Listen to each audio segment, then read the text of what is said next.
Hello there, math learners! Welcome back to my video. Sa video ito, ang ating pag-uusapan ay ang limit of a function. So without further ado, let's start to unlock your math potential. Limit of a function. So by definition, let f be a function defined on some open interval containing the number a except possibly a itself. Then, the limit of f as x approaches a is L, which is written as limit of f of x as x approaches a is L. So, if the values of f gets closer and closer to 1 and only one number L as x takes values that are closer and closer to a. Now, how to evaluate limit? I have prepared here 6 problems on how to solve or evaluate limits if they exist. You can pause this video and try to answer. So let's start. For problem number 1, we have here the limit of 3x squared as x approaches to negative 1.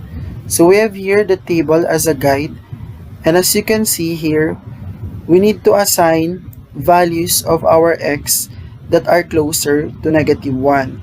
And we will evaluate these values of our x to the function f of x equals 3x squared. So, if x equals negative 1.01, we will evaluate this value of x to our function. So we have the limit of 3x squared as x approaches to negative 1. So again, we will just substitute this x to its value. So we have here 3 times the quantity of negative 1.01 squared. So we squared lang natin yung negative 1.01, and that is 1.0201. And we will multiply this value to 3, and that is 3.0603. So if our x is negative 1.01, the value of our function is 3.0603. Next, if our x is equal to negative 1.001, again we will just evaluate it to the function. So we have 3 times negative 1.001 squared, and so the square root of negative 1.001 is 1.002001. And again, we will multiply this value to 3, and that is 3.006003. So if our x is equal to negative 1.001, the value is 3.006003. And if the value of our x from the right of negative 1 is negative 0.999, again, we will just evaluate to the function. So we have 3 times the quantity of negative 0.9999 squared. So the square root of this value is 0.998001. Again, we will multiply this value to 3, and that is 2.994003. So if the value of our x is negative 0.999, the function is 2.994003. And for our x equals to negative 0.999, same process. So we have here, and the answer of that is 2.9403. Again, if the value of our x is negative 0.99, the value of the function is 2.9403. Try to study our table. You will see that from both directions, from left and from the right directions, as x assumes values closer to negative 1 of the function 3x squared becomes closer and closer to 3. Thus, the limit of 3x squared as x approaches to negative 1 is 3. For problem number 2, we have here the limit of x squared minus 4 all over x minus 2 as x approaches 2. So for this problem, I will solve this limit, or I will evaluate this limit by two techniques. So first, we will assign values of, or we will assume values of x that is closer and closer to 2. So let's say from the right side of 2. So if 2.1, so if x is 2.1, so we will just evaluate it from the function x squared minus 4 all over x minus 2. Just like what we did in the first problem. So we have here, just put the value of the x, we have 2.1, so 2.1 squared minus 4 all over 2.1 minus 2. So 2.1 squared, we have 4.41 minus 4 all over 2.1 minus 2. Then subtract the numerator and the denominator, so we have 0.41 all over 0.1, and then divide this one, so we have 4.1. So if our x is 2.1, the value of our function is 4.1. Now let's see if our x is 2.01. Let's see. Again, the value of our x is 2.01 squared minus 4 all over 2.01 minus 2. Squared this 2.01, and that is 4.0401 minus 4 all over 2 minus 2.01 minus 2. Subtract the numerator and the denominator, and that is 0.0401 all over 0.01, and divide these values, and that is 4.01. So try to look at the result. So we assume values of our x from the right side of 2. So try to look at that the values are getting closer to 4. Okay, are getting closer to 4. So meaning the value of our limit of x squared minus 4 all over x minus 2 as x approaches to 2 is 4. So we can use other techniques for this problem. So we can use factoring method. So na-discuss natin kanina na pwede nating i-substitute yung values ng ating x in the function. But if we're going to substitute 2 in the function, let's say our x here is 2, so 2 minus 2 is 0.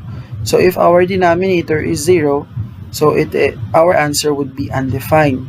Okay, so we can use factoring method aside from table values and substitution method. We can use factoring method. So we will factor our x squared minus 4. So the limit of x approaches to 2, so we have here the factor of x squared minus 4, we have x plus 2 times x minus 2 all over x minus 2. And as you can see here, we have a common value that we can cancel, right? So we can cancel x minus 2 and x minus 2, so we left with the limit of x plus 2. So from here, we can use the substitution method. So we can change or substitute x to 2. So we have the limit of 2 plus 2, and that is 4. So we have the same answer, to 4. For problem number 3, we have the limit of x squared plus 2x minus 6 as x approaches to 5. So in this problem, we can use direct substitution.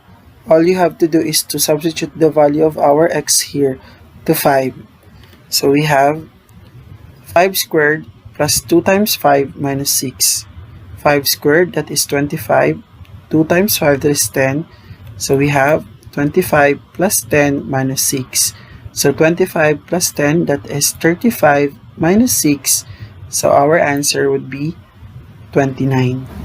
Next, for problem number 4, we have the limit of square root of x plus 5 as x approaches to 4. So same thing, direct substitution. So our x here is 4. So we will substitute x to 4, and that is square root of 4 plus 5. So just add 4 to 5, and that is square root of 9. And get the square root of 9, and that is 3. So the limit of square root of x plus 5 as x approaches to 4, that is 3. Next, for problem number 5, we have the limit of x cubed minus 1 all over x minus 1 as x approaches to 1. So here, if you're going to use direct substitution, so let's say our x is 1, so meaning 1 minus 1, again we have a denominator of 0. So if we have a denominator of 0, so meaning our limit is undefined. So in this problem, you can use the difference of cubes. You have here the formula of a cubed minus b cubed equals a minus b times a squared plus a times b plus b squared. Okay, so we will factor this x cubed minus 1 following this difference of cubes. So we have x minus 1 times x squared plus x plus 1 all over x minus 1. Try to look at, we have values to be cancelled, right? And that is the values of our x minus 1. So since x minus 1 ay na-cancel na, so we left with, ang naiwan na lang ay x squared plus x plus 1. So we have x squared plus x plus 1. So in this case, we can use the direct substitution. So for our values of x here, we have 1. So meaning we have 1 squared plus 1 plus 1. So 1 squared, that is 1 plus 1, and that is 3. So meaning the limit of x cubed minus 1 all over x minus 1 as x approaches to 1 is 3. Next, for our last problem, we have the limit of the quantity of 1 all over x minus 1 over 2 all over x minus 2 as x approaches 2. So here, we have a complex fraction. So what you can do here is to multiply it to the common denominator. So the common denominator of the complex fraction here is 2x. So meaning the numerator and denominator, we will multiply it to the common denominator of 2x. So if we multiply 2x to 1 over x, so we will left with only 2 because we can cancel x and x. And then if we multiply 2 to 1, and that is 2. And next, if we multiply 2x to negative 1 over 2, so we can cancel 2 and 2, so we left with x. So if we multiply x to negative 1, that is negative x. So we have here, again, if we multiply 2x to 1 over x, we can cancel the x, and then 2 times 1, we have 2. And if we multiply 2x to negative 1 over 2, we can cancel the 2, and we left with x times negative 1, and that is negative x all over 2x times x minus 2. So here, we can factor this one. So we have negative 1, okay? So if we multiply negative 1 to get this negative x, so meaning this x here is positive. So if we multiply x times negative 1, we have negative x. And then minus 2. So if we multiply negative 1 to negative 2, we can get positive 2 here. So we have negative 1 times x minus 2 all over 2x times x minus 2. And try to look at, we have a common values of x minus 2 over x minus 2, meaning we can cancel this one. So we left with negative 1 all over 2x. So in this case, we can use direct substitution. We will substitute the value of our x, and that is 2. So we have negative 1 all over 2 times 2. So multiply the denominator. So our final answer is negative 1 all over positive 2. So the limit of our complex fraction is negative 1 over 4.